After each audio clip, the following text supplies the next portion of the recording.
Dikulum-kulum, dikunyah-kunyah. Assalamualaikum semuanya. Halo guys, kami dari kelompok 6 dari kelas F angkatan 2024 dari Prodi S1 Sistem Informasi Fakultas Teknik Universitas Negeri Surabaya. Di sini, kelompok kami akan melakukan review materi mata kuliah jaringan komputer yang diampu oleh Bapak Bonda Sisepa Putra. Sebelum ke review materi, kami akan memperkenalkan nama anggota kelompok kami. Tetap stay dan simak video kami ya guys.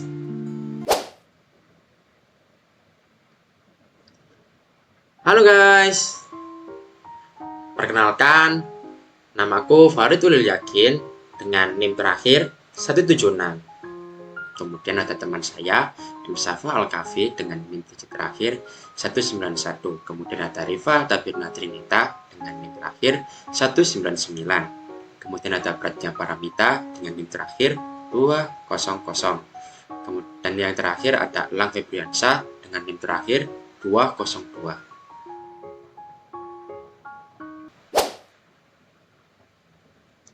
Nah, di sini aku akan menjelaskan apa itu jaringan komputer.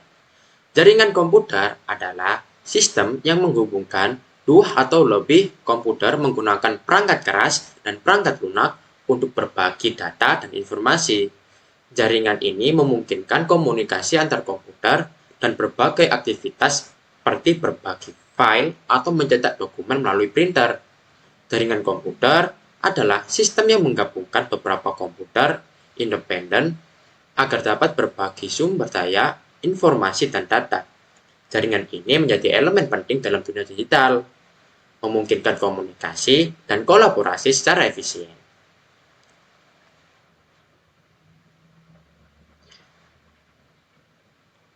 Yang selanjutnya ada jenis-jenis jaringan komputer. Yang pertama ada Personal Area Network yang disingkat dengan PAN. PAN jaringan yang digunakan untuk menghubungkan perangkat pribadi dalam jarak dekat, biasanya dalam satu ruangan. Selanjutnya ada Local Area Network atau LAN, jaringan yang menghubungkan perangkat dalam area geografis yang terbatas seperti rumah, kantor, atau gedung.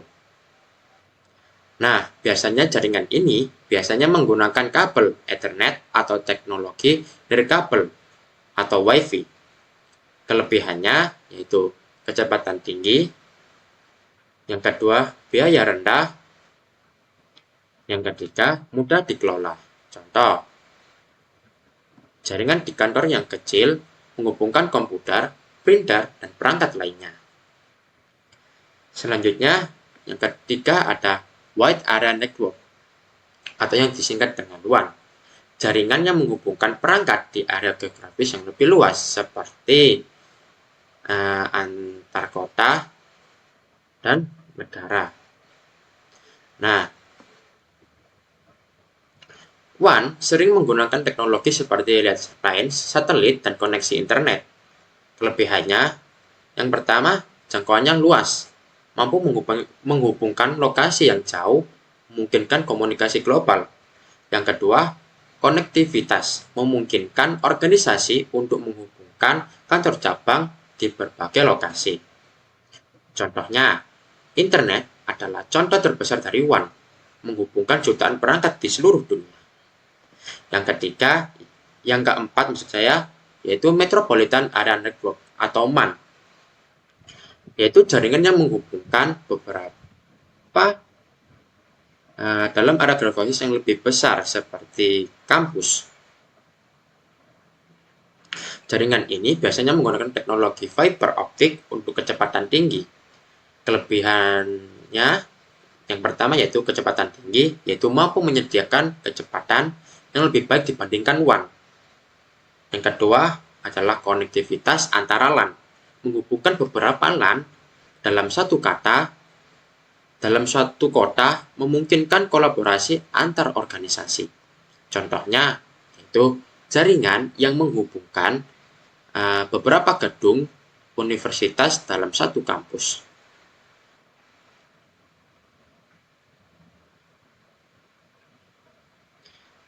Yang kelima yaitu wireless network. Jaringan yang menggunakan gelombang radio untuk menghubungkan perangkat tanpa kabel fisik. Nah, kelebihannya yaitu fleksibilitas tinggi, yaitu memungkinkan perangkat bergerak bebas tanpa terikat kabel. Dan yang kedua yaitu mudah menambah perangkat. Menambah perangkat baru ke jaringan tidak memerlukan kabel tambahan. Selanjutnya, yang keenam adalah virtual network, yaitu jaringan yang dibangun di atas infrastruktur fisik yang ada, memungkinkan teknologi virtualisasi untuk mengisolasi dan mengelola sumber daya. Ini memungkinkan beberapa jaringan virtual beroperasi di atas satu jaringan fisik. Nah, kelebihannya yaitu yang pertama, efisiensi sumber daya, yang dimana memungkinkan pengguna sumber daya yang lebih efisien. Yang kedua, fleksibilitas, yaitu mudah untuk mengkonfigurasi dan mengelola jaringan sesuai kebutuhan. Yang ketujuh ada peer-to-peer, atau disingkat dengan P2P. Nah, adalah jaringan yang dimana setiap perangkat peer dapat berfungsi sebagai klien dan server. Berbagi sumber daya secara langsung tanpa server pusat. Setiap perangkat dapat berkomunikasi langsung dengan perangkat lain. Kelebihannya, yang pertama, mudah diatur, tidak memerlukan server khusus, sehingga lebih sederhana. Yang kedua, biayanya rendah, tidak ada biaya untuk perangkat server. Dan yang ke-8 yaitu client server.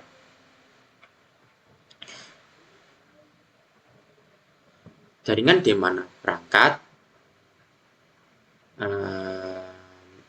meminta layanan dari server yang menyediakan sumber daya dan layanan.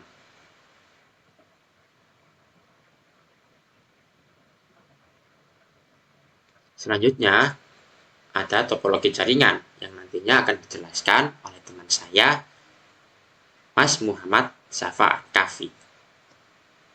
Baik, kali ini saya akan menjelaskan tentang topologi jaringan. Topologi jaringan adalah cara atau pola yang digunakan untuk menghubungkan perangkat-perangkat dalam suatu jaringan komputer. Pemilihan topologi yang tepat sangat penting karena mempengaruhi efisiensi, kecepatan, dan stabilitas jaringan. Berikut adalah beberapa jenis topologi jaringan yang umum digunakan. Yang pertama ada topologi bus. Topologi bus adalah perangkat terhubung ke satu kabel utama. Kelebihan dari topologi bus, yang pertama ada sederhana dan mudah diimplementasikan. Yang kedua ada biaya instalasi rendah karena hanya memerlukan sedikit kabel. Kekurangannya, kinerja jaringan menurun jika banyak perangkat terhubung. Yang kedua, sulit untuk menemukan sumber masalah jika terjadi gangguan. Yang kedua ada topologi star. Topologi star adalah perangkat terhubung ke pusat, hub, atau switch. Kelebihan dari topologi ini adalah keamanan data lebih baik karena data tidak disiarkan ke semua perangkat. Kekurangannya, jika pusat, hub, atau switch rusak, seluruh jaringan akan terganggu. Yang ketiga ada topologi ring. Topologi ring adalah perangkat terhubung dalam lingkaran tertutup. Kelebihannya, mudah diimplementasikan dan dikelola. Kekurangannya, jika satu perangkat rusak, seluruh jaringan akan terganggu. Yang keempat ada topologi mesh. Topologi ini adalah perangkat terhubung ke beberapa perangkat lain yang menciptakan jalur redundan untuk data, sehingga jaringan lebih tahan terhadap kegagalan. Kelebihannya, keamanan data lebih baik karena data tidak disiarkan ke semua perangkat. Kekurangannya, sulit untuk dikelola jika jaringan terlalu besar. Yang kelima ada topologi tree. Topologi ini adalah kombinasi dari topologi bintang dan topologi bus. Beberapa kelebihan antara lain ada mudah dikembangkan menjadi jaringan yang lebih luas. Kekurangannya, jika bus utama rusak, beberapa jaringan bintang akan terpengaruh. Yang keenam ada topologi hybrid. Topologi ini adalah kombinasi dari dua atau lebih topologi jaringan yang berbeda. Kelebihannya dapat menggabungkan kelebihan dari berbagai topologi. Kekurangan membutuhkan biaya yang lebih besar.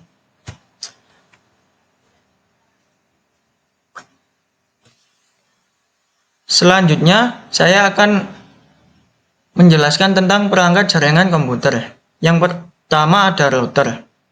Router adalah perangkat jaringan yang berfungsi untuk menghubungkan dua jaringan atau lebih dan mengatur lalu lintas data di antara jaringan-jaringan tersebut. Yang kedua ada switch. Switch adalah perangkat jaringan yang menghubungkan beberapa perangkat dalam satu jaringan lokal atau LAN. Switch menerima data dari suatu perangkat dan mengirimkannya hanya ke perangkat yang dituju, sehingga meningkatkan efisiensi jaringan. Yang ketiga ada modem. Modem adalah perangkat yang menghubungkan jaringan lokal ke internet melalui penyedia layanan internet atau ISP. Modem menghubungkan sinyal digital dari komputer menjadi sinyal analog yang dapat dikirim melalui kabel telepon atau kabel optik dan sebaliknya. Yang keempat ada access point. Access point adalah perangkat yang memungkinkan perangkat nirkabel atau seperti contohnya laptop, smartphone, dan tablet untuk terhubung ke jaringan melalui Wi-Fi. Access point menerima sinyal dari router atau switch dan memancarkannya sebagai sinyal Wi-Fi. Untuk slide berikutnya akan dijelaskan oleh rekan saya yang bernama Riva. Baik, nama saya Rifata Bina Trinita dengan NIM akhir 199. Di sini saya akan menjelaskan kembali materi yang di pertemuan sebelumnya sudah dijelaskan, yaitu protokol jaringan. Protokol merupakan media perantara yang menghubungkan pengirim dengan penerima, yang hampir semua jaringan internet atau komputer memerlukan protokol jaringan. Maka protokol jaringan tersendiri adalah sistem keamanan jaringan atau network security system yang bertugas untuk menghindari aktivitas-aktivitas ilegal atau tidak sah agar tidak terjadi penyeludupan data dan virus-virus lainnya. Di sini fungsi protokol jaringan komputer ada beberapa, yaitu yang pertama addressing, flow control, times out, reassembly, dan option. Lalu saya akan menjelaskan jenis-jenis protokol jaringan. Yang pertama di sini ada TCP atau Transmission Control Protocol dan IP Internet Protocol. Standar TCP atau IP ini mengatur proses penukaran data dari satu komputer ke komputer lainnya melalui adanya koneksi internet. Di sini TCP IP ini biasanya digunakan untuk jaringan-jaringan yang mencakup data-data yang besar dan memerlukan keandalan yang tinggi seperti HTTP 80. Lalu di sini ada diagram cara kerja jaringan TCP/IP. Di sini bisa kita lihat dari pengirim ada data lalu melalui banyak router agar data sampai ke penerima. Lalu yang kedua ada protokol HTTP atau HTTPS. Atau kepanjangannya Hypertext Transfer Protocol atau Secure. HTTP di sini merupakan protokol untuk mengatur komunikasi antara klien dan server. Sementara itu HTTPS merupakan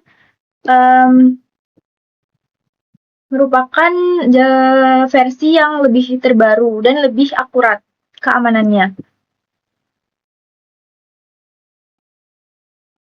Di sini bisa kita lihat contoh penggunaan HTTP atau HTTPS.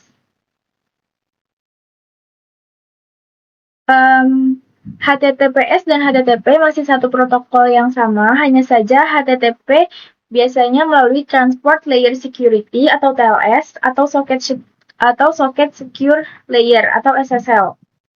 Kombinasi HTTP dan HTTPS ini dilakukan untuk menjaga keamanan dari kemungkinan serangan virus atau pihak ketiga yang biasanya ada penyadapan informasi.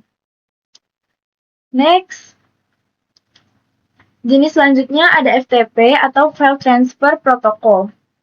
File ini gunanya untuk transfer file antar komputer melalui jaringan TCP atau IP.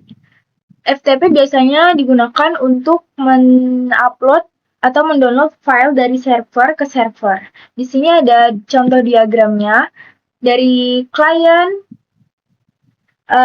memberi komen PASP ke FTP server, lalu ada port number, initiate connection, terus outputnya ada acknowledgement. Lalu yang selanjutnya ada SMTP Simple Mail Transfer Protocol. SMTP dipakai untuk mengirim email. Setiap kali seseorang mengirim email, protokol SMTP akan mengirimkan pesan melalui server email atau melalui server email tersebut. Di sini ada contoh diagramnya, yaitu dari pengirim, lalu melalui SMTP, lalu melalui server, internet, hingga ke penerima atau user. Baik, lalu kembali ke slide sebelumnya, yaitu protokol jaringan. Di sini saya akan menjelaskan fungsi-fungsi protokol jaringan komputer. Yang pertama ada addressing.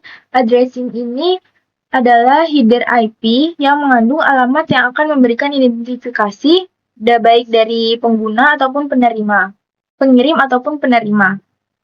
Setiap IP akan melewati network communication yang menghubungkan antar komputer pengirim dan komputer penerima yang melewati router.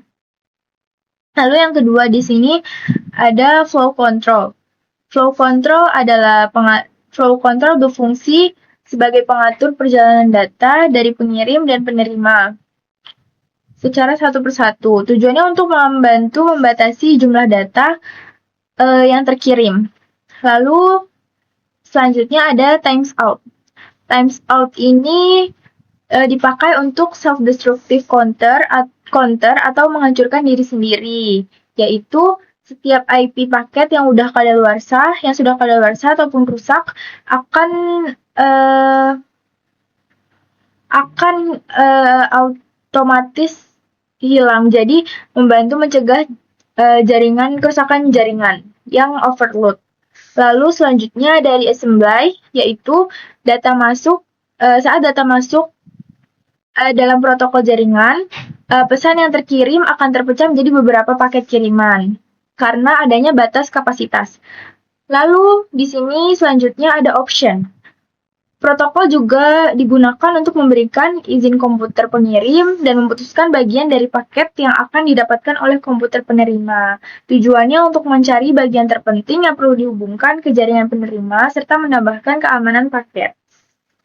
Baik, sekian penjelasan dari saya. Penjelasan selanjutnya akan dilanjutkan oleh rekan saya, yaitu Elang Febriansyah. Perkenalkan, nama saya Elang Febriansyah dari kelas F NM terakhir 202. Di sini saya akan menjelaskan tentang internet dan aplikasi internet. Untuk internet itu merupakan sistem jaringan komputer global yang menggunakan protokol internet dalam kurung TCP atau IP untuk berkomunikasi.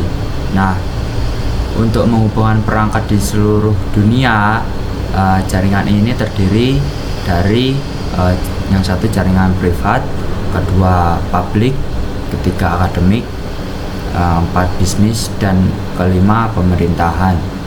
Nah, kemudian ada beberapa protokol dalam keluarga protokol internet TCP atau dalam kurung IP ini yang digunakan oleh komputer untuk berkomunikasi dengan komputer lain dalam internet, antara lain User Datagram Protocol dalam kurung UDP, yang kedua Transmission Control Protocol dalam kurung TCP, yang ketiga Internet Protocol dalam kurung IP, dan masih banyak lagi yang masing-masing memiliki fungsi tertentu. Berikutnya adalah aplikasi internet. Yang pertama yaitu web browsing, sebagai contohnya ini Instagram, kemudian mail, sebagai contohnya mail Google, yang ketiga file transfer yaitu ShareIt yang biasa digunakan di Android. Kemudian ada Maps Navigation, contohnya Google Maps. Berikutnya ada video dan musik streaming, contohnya yaitu YouTube. Terus ada multiplayer games, yaitu contohnya Mobile Legends dan masih banyak lagi. Kemudian chat dan conference, yaitu WhatsApp. Baik, perkenalkan nama saya Pratnya Paramita Anissa Handoko dengan NIM akhir 200. Di sini saya akan menjelaskan tentang keamanan jaringan. Sistem keamanan jaringan atau Network Security System merupakan perangkat yang bertugas untuk menghindari aktivitas tidak sah atau ilegal dalam sebuah jaringan komputer. Aktivitas tersebut berupa penyeludupan jaringan dengan tujuan mencuri data atau menanamkan virus di dalamnya. Sistem ini akan mengidentifikasi penyusup atau pengguna ilegal, kemudian mencegahnya agar tidak bisa mengakses jaringan komputer. Ada pula tujuan penting dari sistem keamanan jaringan, yaitu mengantisipasi ancaman atau bahaya cyber secara langsung maupun tidak langsung, supaya jaringan komputer tidak terganggu. Jenis-jenis keamanan jaringan ada keamanan nirkabel. Keamanan nirkabel berguna untuk mengantisipasi serangan dan mengutamakan kenyamanan akses. Salah satu contohnya adalah Wi-Fi Protected Access. Kemudian ada tembok api atau firewall. Sistem keamanan jaringan ini bekerja sebagai perisai jaringan komputer internal dari jaringan eksternal yang diinginkan. Sistem keamanan jaringan ini bekerja sebagai perisai jaringan komputer internal dari jaringan eksternal yang dicurigai. Firewall memeriksa trafik jaringan berdasarkan beberapa protokol, kemudian memblokir trafik yang berpotensi membahayakan. Kemudian ada antivirus dan anti-malware, berguna untuk mengidentifikasi dan menghapus virus yang dikirimkan atau dikirim oleh penyusup dalam sebuah perangkat. Sedangkan anti-malware merupakan safer untuk mendeteksi adanya malicious software.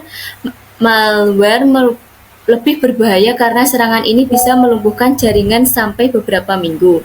Kemudian ada control access, yaitu jenis keamanan jaringan yang dirancang untuk memblokir akses dari perangkat yang tidak dikenal agar tidak bisa masuk ke dalam jaringan Anda.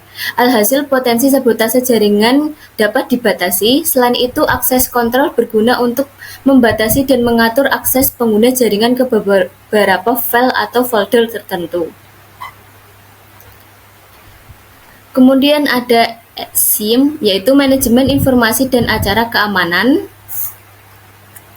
Bekerja dengan cara memberikan insight tentang aktivitas atau track record dalam jaringan komputer dan IT environment milik sebuah perusahaan. IT security perusahaan bisa mengenali ancaman tersebut dan mengambil tindakan yang tepat berkat kehadiran SIEM ini. Kemudian ada VPN, yaitu Virtual Private Network, berguna untuk alat autentifikasi komunikasi antara perangkat komputer dan jaringan. Cara kerjanya yaitu VPN membuat jalur berupa terowongan terenkripsi dan aman untuk menghubungkan perangkat ini sehingga aman dari ancaman atau gangguan jaringan.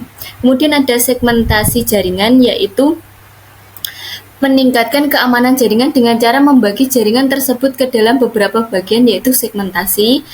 Seperti pembagian tersebut dilakukan agar komputer bisa mengontrol berbagai jenis lalu lintas jaringan serta resiko ancaman dalam sebuah jaringan.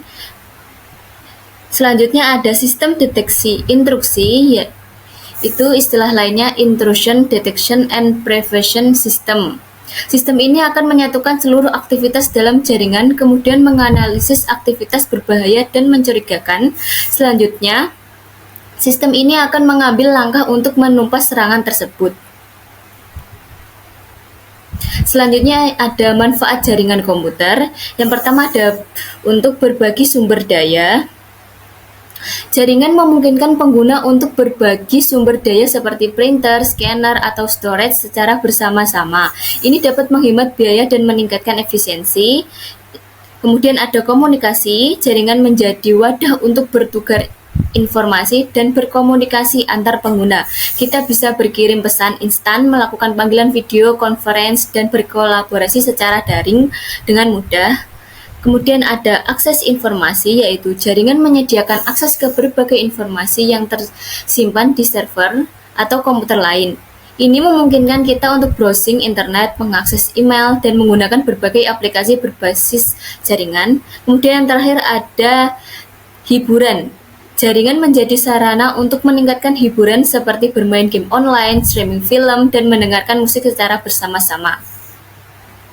Wow, gimana guys presentasi dari kami tadi? Kecipol gak sih? Ya kan? Nah, kami berharap semoga review materi tadi dapat bermanfaat bagi kita semua. Burung bangau makan si ikan teri. Teri dimakan, tiada belas kasih. Karena telah sampai di penghujung materi, ucapkan banyak terima kasih. Malam Jumat bermain catur, duduk di kursi, kepala terbentur. Mohon maaf segala tutur, presentasi ini mungkin agak ngelantur. Biru laut seperti kolam, ikan paus pandai menyelam. Dari lubuk hati yang paling dalam, saya tutup presentasi dengan hamdalah dan salam. Alhamdulillah, wassalamualaikum warahmatullahi wabarakatuh. Sampai jumpa lagi guys.